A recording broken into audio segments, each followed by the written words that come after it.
restores a broken dream. May your heart be as light as the mist upon the waters. May your eyes be as bright as a beacon in the dark. May your words be strong as the love that lies within them. May your life be like a game that you play before you go. There are secrets to tell, there are secrets to treasure, there are burdens to lay down and to carry no more. There are messengers who come, who will guide you on your journey. If only you will listen, oh, if only you will hear. The old man is standing and he's waiting for your answer. Can you find the courage now, or will you be the slave of time? The cage bird, it sings of the blue skies and the sunshine, never realizes that the door is open wide. So believe in your goodness and shine through your darkness,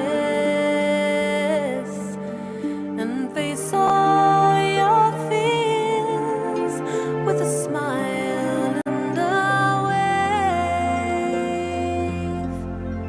All the tears that you have cried are now turning into diamonds, and every road you tread is a road that's paved with gold.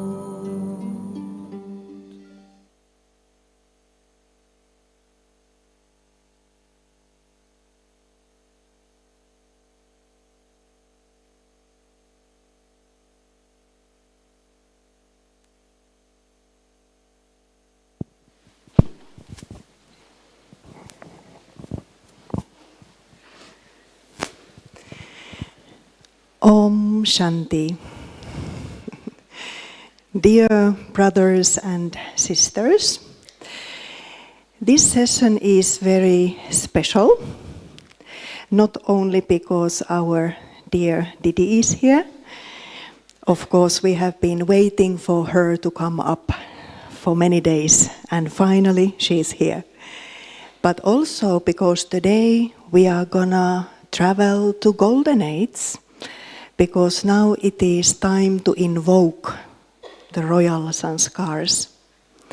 And somehow I thought that it's very perfect that Sister Judy is interviewing Sister Chanti about this topic, because actually royal sanskars can be seen in both of them. So Sister Chanti doesn't need any introduction. But just what touched my heart, that when you met Baba, Sakar Baba, I think you were 19 years old, and how Baba said to you that you're going to become a leader, isn't it? So, and see, Baba is seeing the soul and recognizing the soul and not seeing the young 19-year-old girl in front of her. So Sister Chanti is really like the perfect model of the BK. I remember when I came to Baba, this is what I thought. I want to become like Sister Chanti. She's so perfect internally and externally. So that's why we are going to listen today about the royalty. And Sister Judy, she has been with Baba 30 years. And she's from Peace Village, New York. And she has a background in media, communication, consulting, writing. So she's very Baba's special jewel overall world working with Yagya. So hopefully, I'm sure you're going to enjoy this session. And thank you and warm welcome. Thank you. Thank you. Ella. The perfect BK. We already knew that. No. So, actually, don't you actually feel you already see the royal Sanskars? I mean, right? It takes no imagination, does it? No. But, so Baba tells us that we are in a school to become princes and princesses. And sometimes he talks about things like manners, right? Having good manners, speaking gently, smiling in a certain way, right? Sometimes it's those things. But a lot of times it's a deeper notion of royalty than manners. Although they matter, manners matter, but just good manners won't get you to the kingdom, right? So, so I want to start simple. So Sister Genti, I know that in this birth, you have been with royalty, right? You have been in the presence of royalty. Kali Yugi, Iron-Aged royalty, right? Yeah, you've been in rooms with kings and princes and things like that. So what did you notice when you were ushered into those rooms? What did you notice about this Kali Yugi royalty? Especially last year, it was the month of July, and Madhuban specially called the people who belonged to the royal families of the past. And it was a small group, about 40 of them who came. But what you could see in each one was a great dignity and the way they carried themselves. And it was really, it's the end of Kali Yuga and they're no longer kings and queens, but they still, it was like the ancestral line was still visible. And they were all very gracious, very polite, and it wasn't just like, superficial, but it was like they were giving respect to each other, respect to all the sisters, and that dignity was shining through. And they didn't wear their jewels and crowns, and I'm sure many of them do have many jewels still, but it was simple, but yet it was very royal. Now, and Baba says that when they receive a gift, they don't take it in their hand, right? This is a little bit different now, because I imagine that, having actually met some princes and princesses and kings who are actually in position in different countries now, in England, in Spain in particular, these Netherlands also had sent a princess to the Call of Time at one point. So anyway, I think the people in position don't take anything. They just give a signal. But these people, we were giving them simple gifts, Shiv Baba images and whatever, and they were very happy to receive it. But I think it's the attitude in which, I think in terms of Baba's language, royalty means where you're totally content and you feel you have everything. You don't need anything from anyone. Everything is already there for you. And spiritually, I can understand that totally, but it also then shows on the external level. You know, if you ask the daddies, what do you need? What can I get you? They'd look at you blankly. What is it that I need? Spiritually, physically. So that state of contentment in which, no, I don't need anything, certainly from human beings. I mean, Baba actually didn't think much of democracy, did he? No. Government by the people, of the people. He actually thought kingdoms were a better... Well, if you see what happens today in a few countries, I won't name names, but the majority decision seems to be of the lowest denomination, the lowest common factor. And so that's what you get. You know, I've heard this statement from Lokik people, you get the leaders you deserve. Yeah, well, that's unfortunate for someone else. And so that's democracy.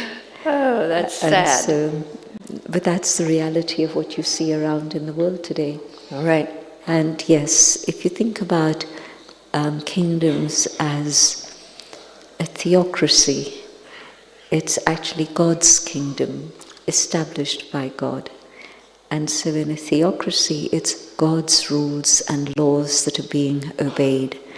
And so it's not a human being who is dictating things because of their own limited concerns or personal interest. There's no altruism in any of the leaders today, but with the Golden Age, totally altruistic. They don't want anything from you. So it's part of that process of giving. And so in leadership today, where everything is being done with an ulterior motive, and you can see that. And of course, when the kings and queens lost their purity, when they came down from that stage of actually being altruistic, then through the ages we've seen how that's been in a state of decline. But I was talking about that stage where there's great wisdom.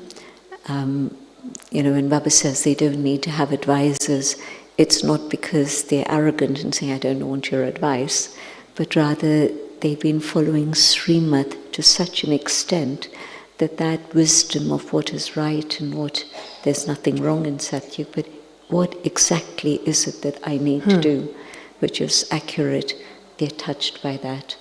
So within the theocracy, it's a touching or creation by God.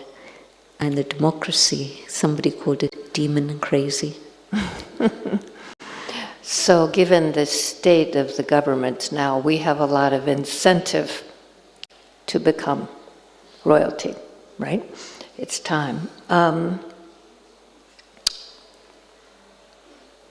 When I'm listening to you about there's this phrase, the divine right of kings, right? And so there is living in the idea of a kingdom. There is the idea that originally it was divine. Even today, right? There's still that. That idea is still around. Right. We talk about it. And of course, the kings of the Copper Age onwards felt it was their right. Right. And so they took it as the right of birth rather than right from God. So, but they called it the divine right Compromised of kings. idea. There's a divine hand at work that's given them that status. So they're talking about karma in a way, that when you're born with that privilege. You're not made into a king, but you're born into that family. Because of some past karmas you've done that have made you worthy of this. Yeah. Now you live in a kingdom, right? You have one. We don't have one. Well, I guess it depends on your opinion as to whether that one is a king or not. We don't have a king. You have one. So when you look at the regard that is given, I'm remembering the funeral procession of the Queen, right? I mean, the whole world was riveted watching this procession. And I don't think it was just the ritual. I think it was maybe a wistfulness of some kind. What do you think?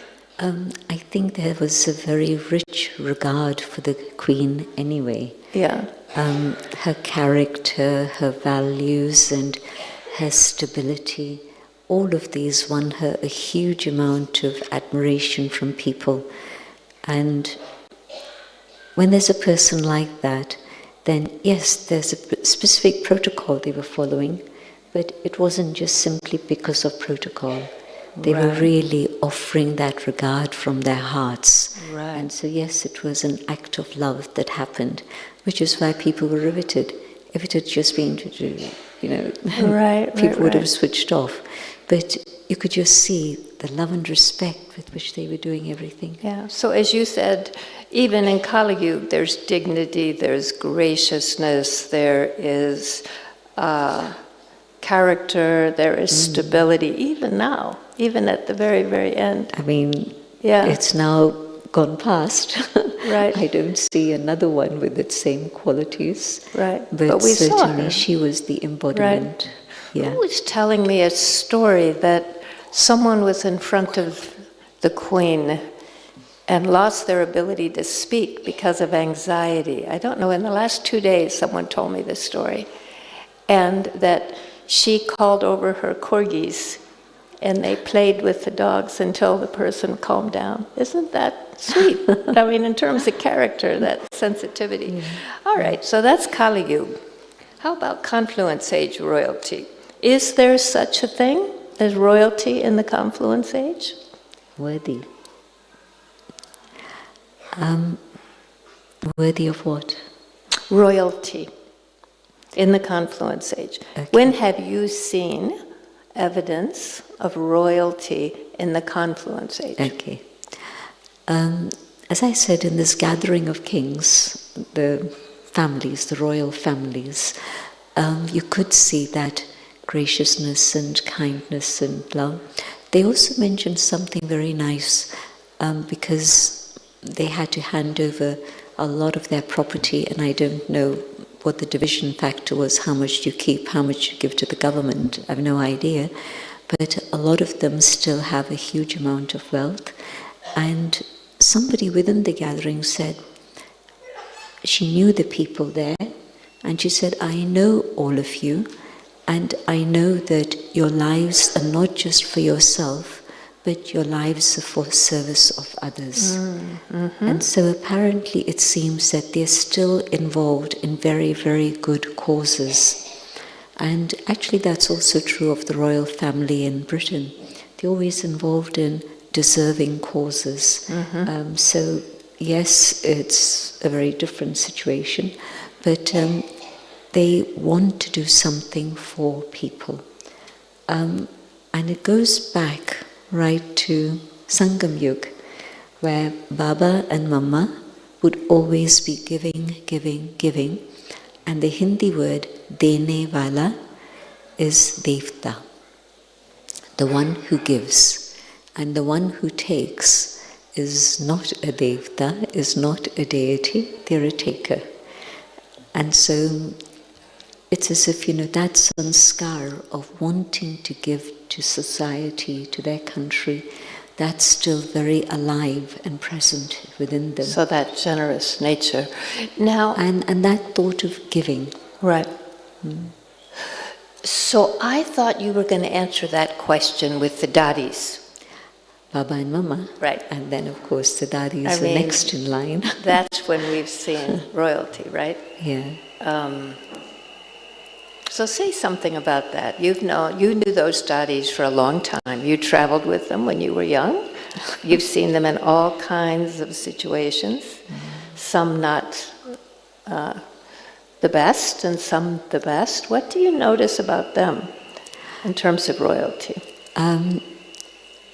If I think about 4 dadis, and one of them was actually a Didi Manmohini. She was a dadi, but they called her Didi Manmohini. And then the 3 other dadis that you know so well, Dadi Prakashmani, Dadi Janki, Dadi Gulzar. So if I look at these 4, and their examples in front of some of you, who didn't meet any of the dadis, these 4 dadis? So a few of you need a little refresher, right? You want a little description. Yes, it's a good number. Yeah. So, you know that they didn't ever keep anything for themselves. It was always the thought of giving. You know, the first time I came to Madhaban, I was told I should bring a gift. So I shopped for like 2 days. And Daddy nodded at it and handed it off. I was shocked. You think, what was that about? But they don't keep anything. It's not for them. They don't keep it. They pass it on. And with Dadi Janki, she had all these little angels on the mantelpiece. And you just had to say, oh, Daddy, that's really lovely. How it goes. And so Hansa had to be very aware of this. Right. And so she made sure that there were things that Daddy could give away and then things that she didn't want Daddy to give away.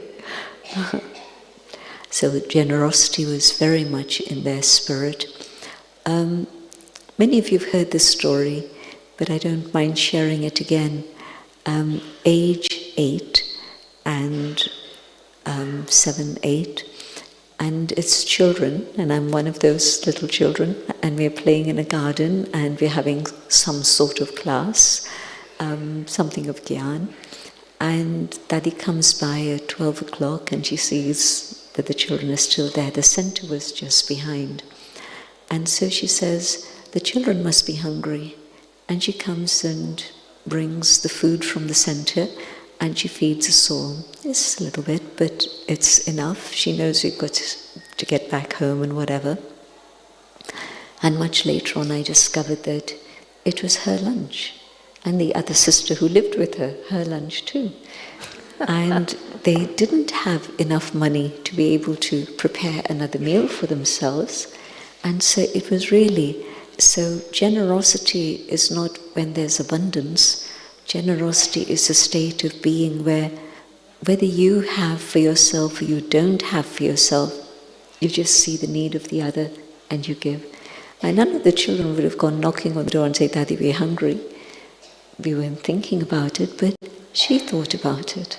And she brought out the food. And so it's, again, something that Daddy Prakash Mani, simple days, beggary part, and it would be for others. And so Mama and Baba the same. Not for me, for others. So you're saying that desire to be generous to your own detriment even, comes from feeling full, feeling you have everything. And you're saying this was at a time where there wasn't a lot of money per se, there wasn't a lot of food in the house. So explain that a little bit, unpack that. The fullness is the fullness inside. It's not that the cupboard is full, the cupboard is bare, but the fullness inside triggers that feeling of, well, this one needs something, can I give them that? And so it translates not just in terms of spiritual sustenance, but also physical sustenance. And so there were times when in the yajna there was nothing, but still Baba would want the children to have something. And then it would be the berries from the trees. Let's go for a walk and you can have the berries from the trees for breakfast. Right. So always this concern of taking care of others, giving benefit to others physically and spiritually. Yeah. And if I remember that story, the children didn't want him to feel bad that he didn't have anything to give them, so they claimed they were very full on berries, right? So it's back and forth, that's this right. generosity. Yes. Okay. So the Dadis are our model for confluence-aged generosity, and I think go ahead. There's another thing that comes in with that feeling of, I have all that I need, and what more do I want? And that is that your eyes are not drawn to anything or anyone. It's something that Dadi used to take up in her classes quite a lot, that if I'm eyeing something that you have, maybe it's your pretty notebook, and you can see somebody's watching. And so when you have that feeling that you have everything you want, you don't really notice what somebody has and they don't have. You don't see that. But also with people. My love is for God. Baba's giving me all his love. And so why should I be attracted to another human being? What is there that a human being can give me that God cannot give me or hasn't already given me? And so is this an aspect then of how revelation happens? People find themselves in Brahman environments and they're given things and given things and given things. I remember with Call of Time, by the time you get to the last day, people are like, you've given them a shawl, you've given them a book, you've given them tolis and blessings and all of that, and then you give them one more thing. Is this a part of the way that people recognize that there's a different character here? I mean, is it connected with that? Well, I've thought about this in a different context, and that is that when Baba's telling us to keep a stock of food, in the final period, when there's people around you who don't have food, it's not just the stock is for you, but the stock is to share with whoever comes to your door. And if you can do that, then that's only because you know that Baba's going to give you whatever you need, and you don't mind sharing it. So it's not with a reluctance that you open up the door and say, yes, please share, but it's with a generous heart, because you know that they need it. And somehow Baba's going to look after you, whether it's in this body or whether Baba calls you back home. Wow. But Baba's going to look after you. So I think that state of faith that Baba's with me, Baba's going to take care of me. And yes, I think in those final moments when we're able to offer things to others that they need, that is definitely going to be part of the revelation. So it's not that they see me being generous now and they'll think, well, this is God. Very often people talk about India being a culture of gifts, and you see it.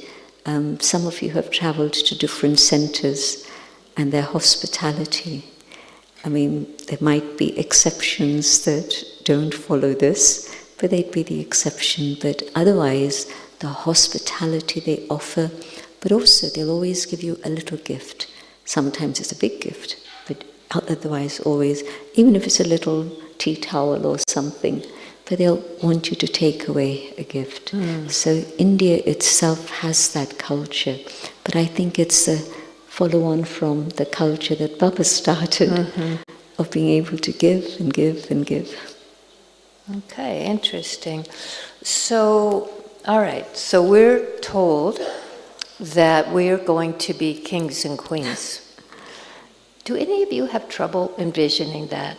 I'm just curious. Anyone have trouble with envisioning you're going to be diamonds? And I know it's not the easiest concept to just, especially because we're not the diamond crowd, right? So we don't think of ourselves with that.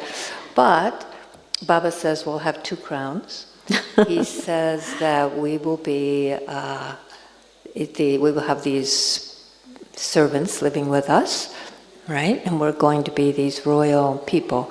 So, and there's pictures that have been drawn. They're all golden colored. We're told everything is covered with golden diamonds, right? That's the picture.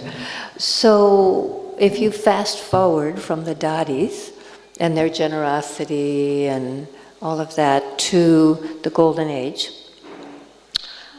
what should we expect in terms of royalty there? What does it look like? The golden age. Royalty. Royal Sanskars golden age, yeah. So we know about the diamonds, we know about the gold. So what else is going on? Golden aged royalty. The sanskars of really care and share and love and joy. A state in which there's no conflict inside, and so there's no conflict outside. The reason why today there's conflict outside is because of the ego, the jealousy, the anger. And so every soul has reached its perfect state. And so there's a cleanliness of heart. And so there's nothing I want from you, no jealousy, nothing that I have any ego about, because I really feel that everything is a gift. I don't use the word God, but I'm not possessive about it. I don't say, this is mine. And so everything is open. There's no locked doors, there's no keys. Everything is open and transparent.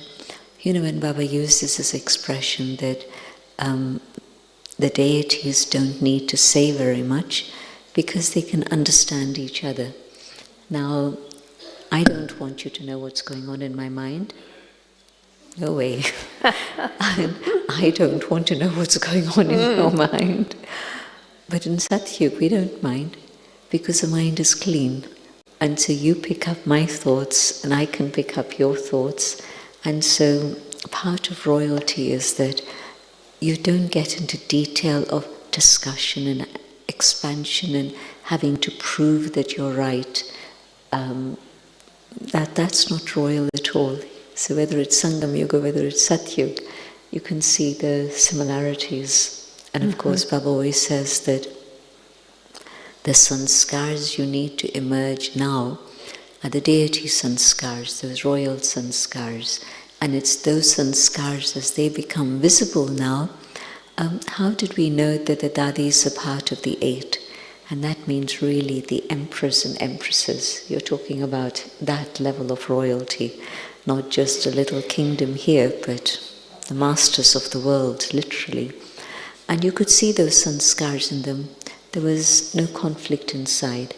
And there was also a vision of equality for all. The deities know that this one's a subject and this one's in the royal family or this one is whoever. But the regard with which they see everyone is equal. And again, we saw this in the dadis. It didn't matter what somebody's background is or even what their story is, but they would just give regard to the soul. And so today we see that, but we know that this is the quality in the future. That's lovely. You know, I'm remembering, I asked Brother Brij Mohan what is the talk about the Maryadas, and he said that his understanding of the Maryadas was that it is an inner state or state of character that is natural, that it's not really a set of rules. He said, for example, the Maryada of a fire is to be hot. So if a fire isn't hot, it's broken, it's Maryada. Now, when we think about the dadis, and then we think about where we are currently, and all the rules that we try to follow, don't have waste thoughts, right, all of that. It seems like they are rules now. I mean, they're Srimad, they're guidance rules that come in the Murlis. And we make all this effort to keep our mind clean and not have unkind thoughts or whatever. But when we are there, when we have become a dadi, or a royalty, or we're in the presence of royalty, we'll realize that that is their natural nature, right? They're not making any effort. They have become that. Their Maryada is graciousness and no conflict and no wanting and all of that. It will be. You mentioned another very beautiful quality, and that is to always see good in another. Being able to see the good, and of course today, where there's a difficulty with somebody's sanskars, then the way you change your perception of them is asking yourself, well, what is the goodness in the soul? What is the speciality in the soul? So that you don't have unkind thoughts. And so that state anyway everyone in Satyuga is good, but they've come to that point because the effort they made now is to be able to only see good, not to see anything else. Yeah.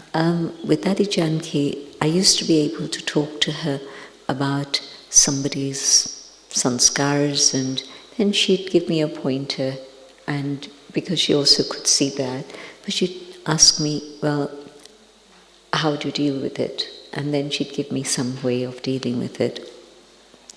Like at one point, there was somebody I was having difficulty with, and she said, okay, there's a need in another place, and I can send this person there, but would you be able to do what you're doing, plus what they're doing? And She's so clever, no? And so, on one level, she was teaching me that Baba needs everyone, and you have to see their specialities. But she was also, in a way, acknowledging that there is a difficulty. But the last few years, she would not even acknowledge that there's a problem. Really? She just wouldn't. There And goes so your pointers. And so well, I think she probably also thought she's given me enough. But I could see that there was no point in talking to her about this thing or that thing or the other thing. But then she didn't like that either. And so she teased me in class and tell everybody in class, Janti doesn't talk to me about anything anymore. She was very good at the public outing. Right. So my point that when you just keep seeing good and you don't even notice any other thing, then that again brings you to that stage where really you can see constant goodness with everyone, and that takes you there. Beautiful.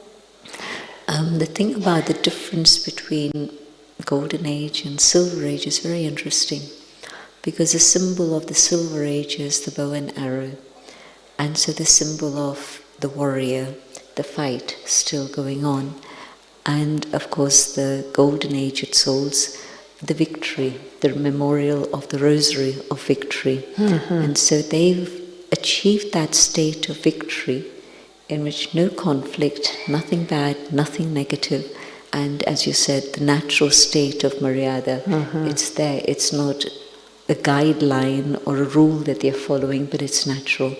And the same thing with the Golden Age, that they are natural, they only see good, there's nothing else that they see at all. Okay, I want to ask you about the royalty of purity, right? So we get these Murlis that talk to us about the personality of purity being connected with royalty.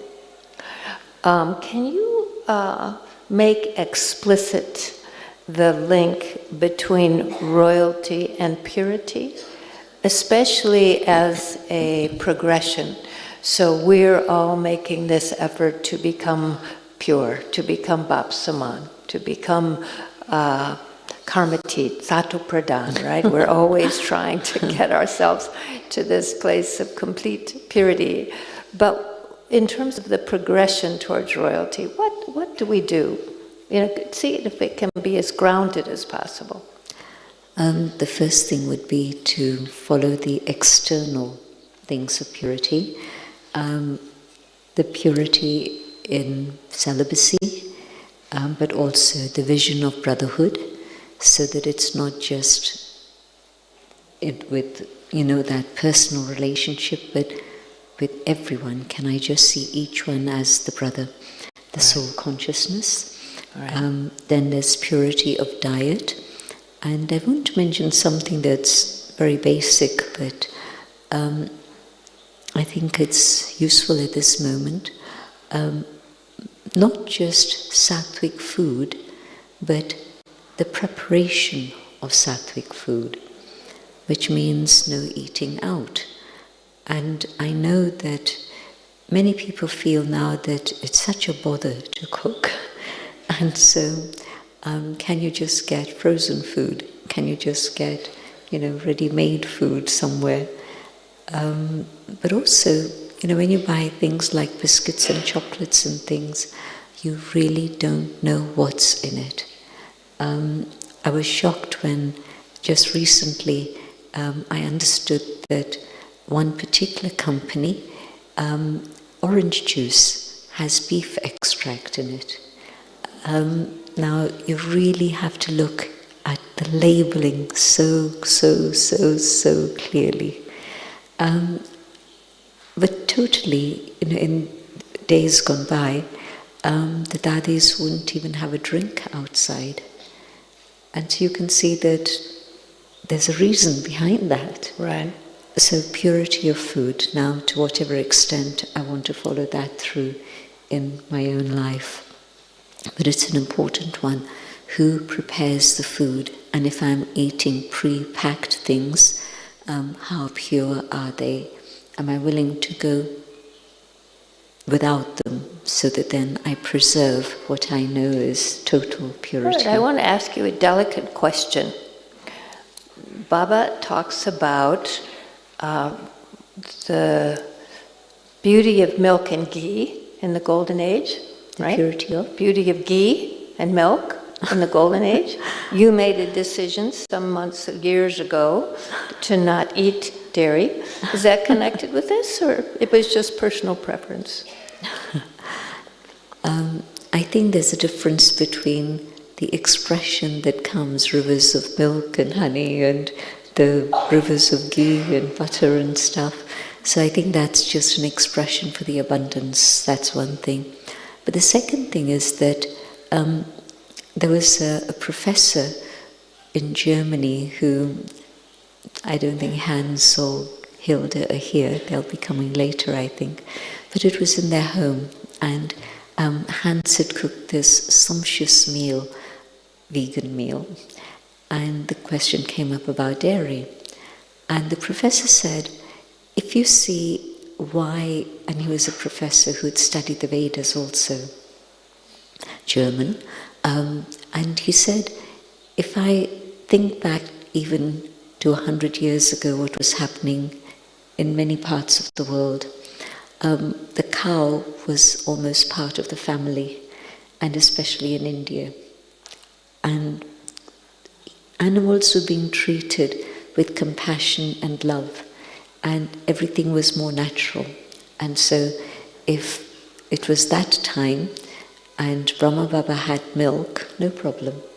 But today, things are very different. So it's really about contemporary conditions, and that is what you're saying? And also compassion. Compassion. Because the way that the milk is produced, I don't want to go into details, there's lots of things on YouTube that you can find that tell you what's happening in dairy farming, and it's absolutely awful.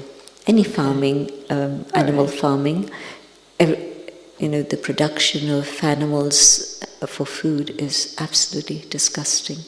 So it's about looking at the seed of things. Who is cooking the food? What's the consciousness of them? What's the condition of the cow that's giving the milk? It's about that. That's what you're saying. That's what I'm saying. And cows are Satapradhan, the grass is Satapradhan. And so everything tells is us fine. Those cows are beautiful, golden aged cows. Yeah. So purity for diet. Purity also of the things I'm consuming mentally. What am I looking at? What am I seeing? Your images and voices thing. That the images you see leave a deep imprint. I know one person who we nearly lost in terms of being a Brahmin, because you open the computer, and from one thing, from work and a little bit more service, you go into other things because there's so many distractions that come up. And when we spoke to the person, finding out, what's going on, what's gone wrong? And it was because they'd started to see movies that were not very sattvic. And one person, a 15-year-old actually, this was in Leicester, and this young guy was coming to class, and he was really being given a lot of love from Daddy. And then he stopped coming to class. What's happened? He's watching television. And the television becomes later and later. Now, of course, you have home movies and you can stay up all night watching movies. And this was some years ago, so it wasn't all night movies, but even just getting up late, going to bed late, getting up late, no class. So what you put in your mind is part of it. I'm curious, how many of you have stopped watching the news or cut down your news intake? I'm just curious. Naturally you did this, yeah. I'm not surprised. Okay. Yeah. So that's what you're saying, yes, right? so purity on that level. Okay. Purity in terms of company. Whose company am I keeping? And there's a Murli, it comes round in the cycle every 5 years, but there's a Murli in which Baba's talking about be a Sakar Murli, be selective about whose company you keep. Baba's been very explicit about it. You can say they're a Brahmin, but what is their influence on you? What is the quality of impact that they have on you?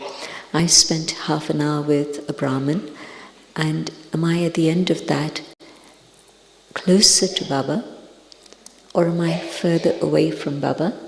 And by being further away from Baba, the sign is now I'm more thinking about human beings and what's going on out there, rather than Baba and Gyan and so on. So spending time with anyone, Lokik people is one thing, but Brahmin family also, I have to keep this eye open, and so that I'm very aware, because I'm still at the stage where I'll be influenced. Okay, so I have a question. So you said a few minutes ago, we have to look and see only the beautiful thing in them. And so we're making that effort to see the beautiful thing, but we're not so strong yet. So we see the not beautiful thing. Now I have a choice. Do I just try harder to see only the beautiful thing? Or do I say, I'm sorry, I can't keep your company because you're messing up my stage? That's not being very yogi-yukt. All right, guide us here. We are effort makers, so guide us. But sometimes it's not even that you're seeing a particular weakness in them or anything, but it's just that their company is such that it's not bringing you any closer to Baba, and you're not strong enough to influence them to bring them closer to Baba. If you are able to do that, wonderful.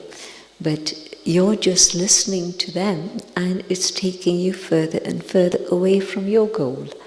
And so purity in terms of the company I keep. So what do I tell them? What do I do? I don't tell them anything, right? I don't tell them. But what do I do? Do I distance myself? I excuse myself politely. Sorry, I'd love to spend time with you, but I have to clip my nails. Not quite. But yes, you can find a very good reason I need to be somewhere else. But then when I'm stronger so once I'm stronger and I can look at them and like Dadi, I can now see their beauty, now I can come back into proximity, right? Drama will make it happen. It's not that you make a conscious decision usually. The drama will bring them again into your sphere. But now you're at a different stage, and so you're able to help them. Okay. So these are the first basic things about purity. Right. Then the more subtle things, anger is easy to check in the self. And now I'm talking about not just celibacy on that level, but any of the vices. And the most subtle of all is ego. Especially when I'm a yogi and a jnani, because I think I'm right. And so this idea, I'm yogi, I'm jnani, I'm right, and there you see this monster is actually present already. Right. And so then my behavior with others isn't of equality or humility, Right. but now it's with a tone of, I know better than you know, and you should be listening to me. Right. Your idea is definitely not as good as my idea. Right. And so these are the subtle things of ego that come up. And Right. of course, the attachment to the body. ego and attachment both are very close. One definitely leads to the other. So the ego of the body, no, I need to have my beauty sleep, I need to do this, I need to do that. Sure. Instead of thinking, well, what is the need of the moment? If the need of the moment is that somebody needs help, somebody needs time, well, you saw Daddy again, and all the daddies. I remember one situation in Madhuban. There was a conference going on, and we brought guests from abroad, we, Gayatri and myself, and the conference had taken up all sorts of subjects, including the sermonizer of the Gita. Now, these people weren't bothered whether it was Krishna or Shiva, but their bother was that we're being told about Hinduism, and we didn't come here to learn Hinduism. And it was quite an extreme situation that had happened. So we went to see Daddy at 10 o'clock at night when the program finished, and we said, we need to see you. And she said, this is Pandit Pavan Days. And she said, well, I'm supposed to be at this cultural program now, and I have to stay till the end because I have to give gifts to the artists. And so we looked at each other and said, it's okay, Daddy, we'll wait. If you can then meet us at that time.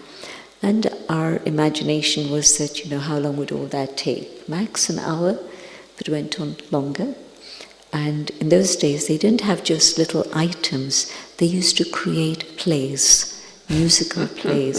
Some of you would remember the days of conferences and a program going on for an hour and a half, something like that. Anyway, so she came. We'd sat in Baba's room, and by then somebody told us, so we went to see her in her room. And about 11:30 at night, Dadi is willing to listen to what we have to say, because she knows that we're not going to waste her time. It must be something really serious, and it was. And so at the end of that, we say, what shall we do? Shall we tell the delegates who have come, don't come to the conference, we'll take you out to Guru Shikhar or wherever, take them out on an outing, but then they miss the event. And Dadi said, no, you don't say anything to them, just make sure that they're there for the morning session. And in the morning session, did she speak to Baba? Did she get a touching from Baba? Whatever it was.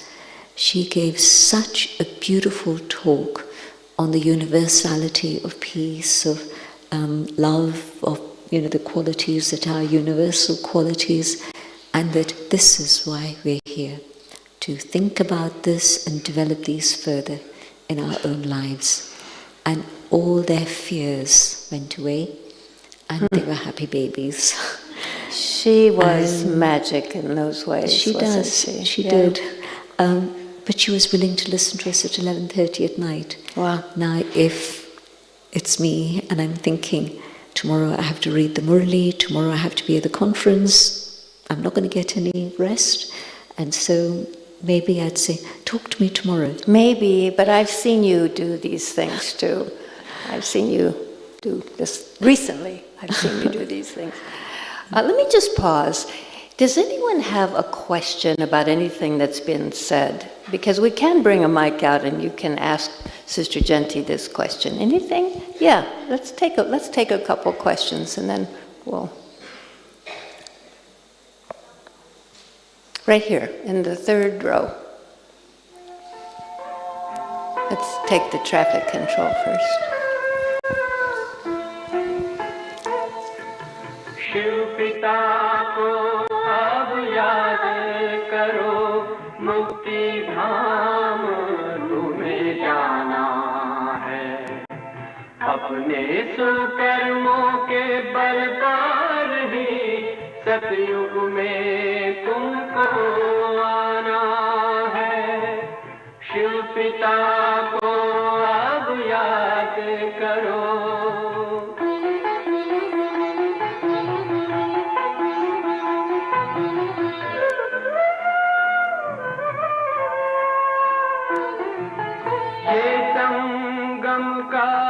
स्वर्णिम युग है, शिव पिता फिर से आया है। ब्रह्मा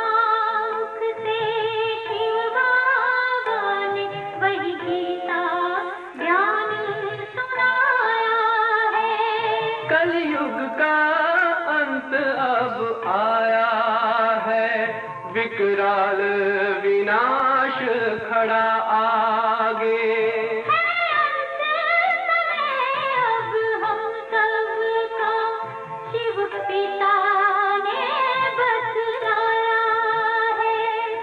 शिव पिता को अब याद करो।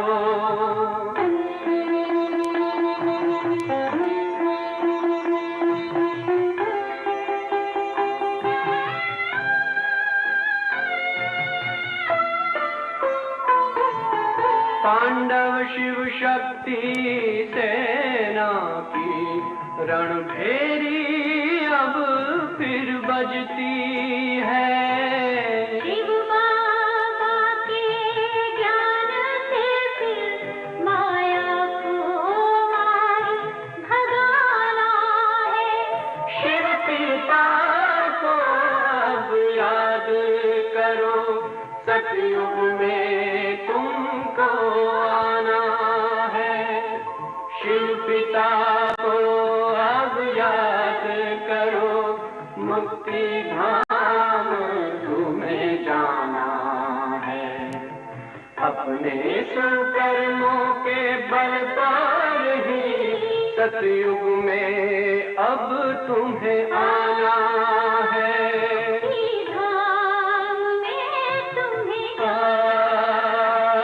सतयुग में अब तुम्हें आना है। धाम में तुम्हें जाना है। Okay. Can you stand? Before this question, can I just connect something? Royalty means that there's that state in which there's no influence from anything out there. It's only Baba's influence on the soul. And so the final stage of purity is that I'm not struggling to have pure thoughts or pure sanskars. I've done all that work. And then in that final stage, only God's protection, only God's canopy above me, God's influence on me, and that is the state that's royal. So only God's influence, no influence of anything out there. Didn't Baba say when we reach that stage we disappear? More or less. Yeah, okay.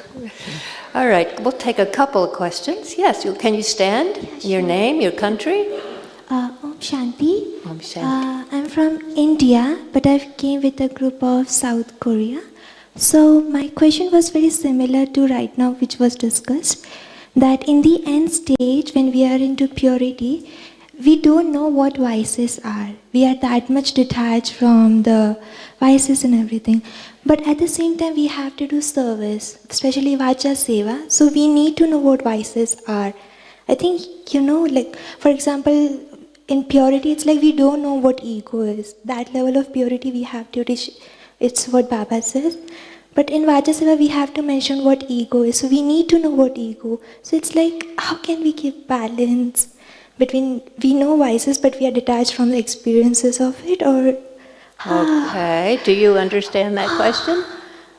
Sort of. Spell it out. So you're saying we are to be beyond the vices, but don't we have to be a little bit aware to make sure that we're beyond the vices? Or Is that your question? To be able to explain to others. Yeah. Explain to others, check, make sure, right? Can we be oblivious? Is that what you're saying? Yeah, it's like in the intellect, vices shouldn't be there at all, because deities doesn't even know what vices are. But when we do seva, we have to, in the intellects we know... Some level of awareness. Yeah, so till what level we need to keep aware, just for the sake of service, because we have to do service. But do we need to keep vices in there, or it's not required, or... Can we just get rid of them completely so we can't even talk about them? What it is, like when Daddy could no longer see anyone straight. It will straight. take time, but even to process it, that we have to erase Okay, I think we got it. All right, thank you. Thank you, Papa. Yeah. Do you want to take a couple questions and then answer? No. You want to answer this? I'd like to just explore this. Good. Yeah. The stage of the deities where they have no awareness of the vices is a different one. Today, I remember my own story. I don't keep thinking about it all the time, but I'm aware of it. What happened to me in childhood, and so on and so on and so on. But I'm not stuck to it. So in the same way, I'm not caught up in the vices anymore, but I remember how I dealt with it. What are the steps that I took to deal with anger? What are the steps I took to deal with attachment, etc.? So I'm not affected by them anymore, but I haven't forgotten my own story. So I can share my experience of how I dealt with X, Y, Z. Is that helpful? Yes. Moving in the right direction, right? Can we could take one more. All right, one here. And we've got two more, and then we'll stop. Okay, we've got 3 more. All right, you have to be essenceful. Yes. Your name and your country? Yes, my name is Ellen from Portugal. Aaron from Portugal. Okay. And, this is very interesting because I feel that in terms of really accepting everyone and embracing everyone, because, not to reject anyone, and also to face, ulterior motives or second intention or third intention, I feel the line is very thin. And my question is to really draw this line with self-respect, very stable self-respect. And my question to Sister Janti is really some hints on really stabilize the self-respect. Because then when you have self-respect, then you can embrace everyone and accept, but also feel protected and not influenced. Okay, Yeah? so you want her to give you a hint on, so let's say someone is talking to you and they have an ulterior motive, and you see that ulterior motive, but you want to only see their beauty. How is she going to do that, Sister Janti? But also how to actually maintain that stability. And stability and self-respect. I'm thinking that when I'm really stable in my self-respect, it's happened because I've been building it up. And one of the factors of self-respect is that I follow my own inner core values. And Lokics would say, well, everyone's inner core values are different. And I would say that the original qualities of the soul, the peace, the love, the truth, the purity, the joy, these are the original core values of every human being. And so the more I'm in touch with those and the more I'm practicing following those in my life, on an inner level, I'm able to keep my own dignity, because now I'm valuing myself and loving myself, because these qualities or things that I'm doing, I'm not just thinking about it or feeling it, I'm actually following them in my life. Then nobody can shake my dignity. But also there's something else I've seen.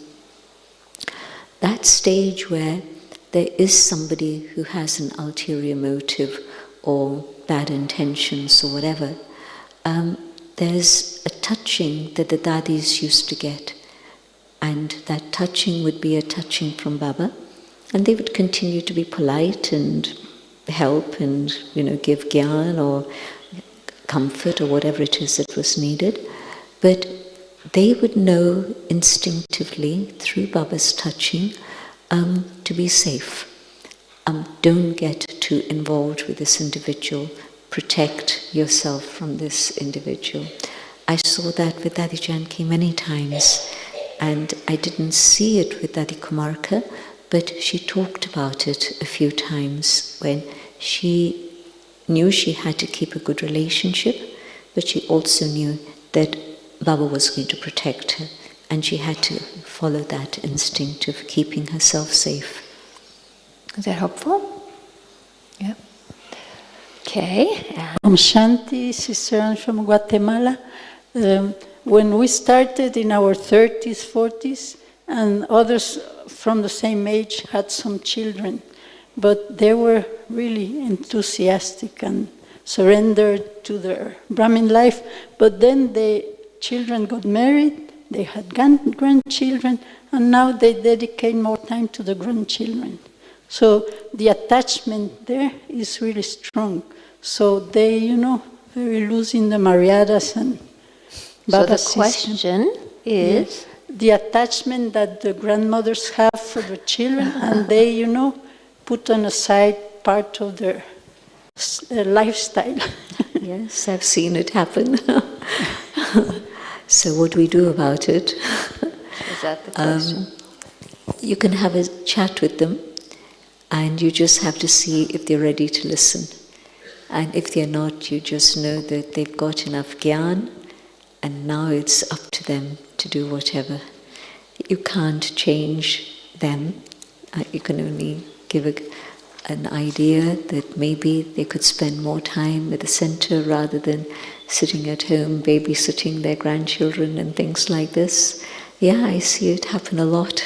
But you can just try and help them, and then it's their fortune, their destiny. They have to make the right choices. So there was somebody here, just behind the Was there another hand? Yeah. Okay. She had a hand up long time. Right. Okay. Your name and your country? I'm Shanti, Sister Neera from USA. My question is, in this Brahmin life, we conquer over Maya and vices and Ravan by staying constantly in company of Baba and attain the deity royalty qualities. And Sister Jayanti just said that deities are completely free of vices or unaware of vices. So what happens in Golden Age? There is no Maya, no vices.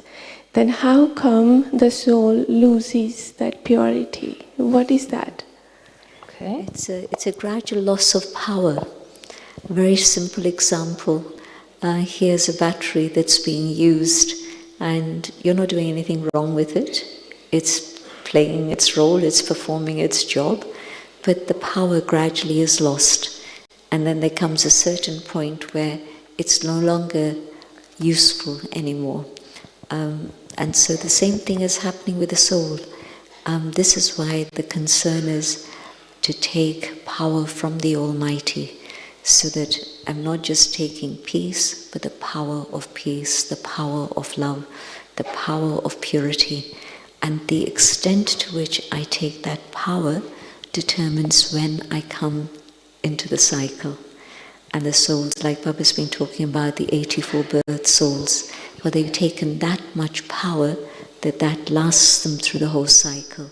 Less power, fewer births, and then even the souls who do begin with full power, by the time we get halfway, the consciousness flips.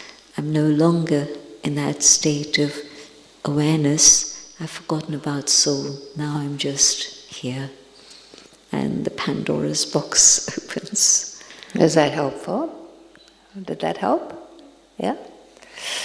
Okay, so we talked about Iron-Aged purity, where they still have their dignity and graciousness, etc., and the rights of kings. We've talked about Confluence-Aged purity, and the generosity and selflessness of the dadis. Golden-Aged purity. Royalty. And the Golden Aged royalty then was long. It was about the Mariadas, etc. And then we talked about Silver-Aged royalty, actually. And then you went into purity itself, right? External and internal. So, what is your guidance for us?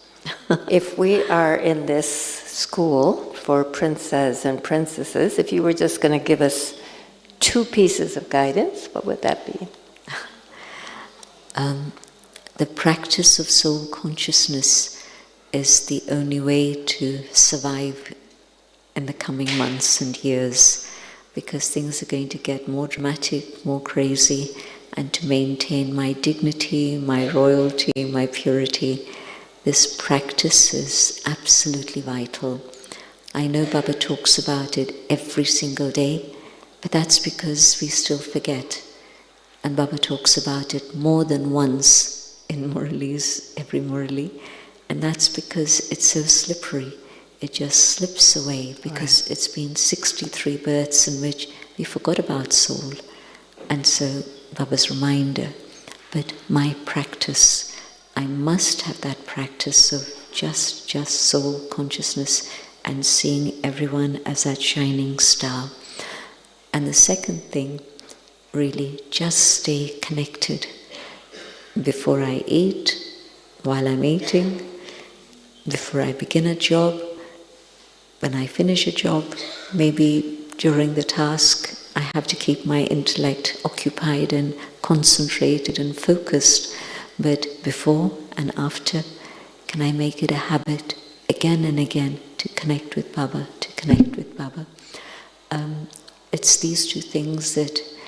There was a Murli recently in which Baba spoke about remembrance, remembrance, remembrance 59 times in one Murli. Do you remember that Murli? Nearly every other sentence was remember me, remember me, remember me. And that's because this is absolutely the essential need. And it is a fact that my dignity, my security, my stability depends on soul consciousness, but also my connection with Baba. And so the fears we have, the anxieties we have, the waste thoughts we have, all of that finishes if I just focus on these two things. I think we know that guidance. But we just there's need no shortcut, right? Just need to be underlined. Just underlined. All right. Sister Jenti, thank you. Thank you for being so big-hearted and generous and smart and wise and good with us. Thank you for the beautiful way in which you put the questions. Thank you, Ella.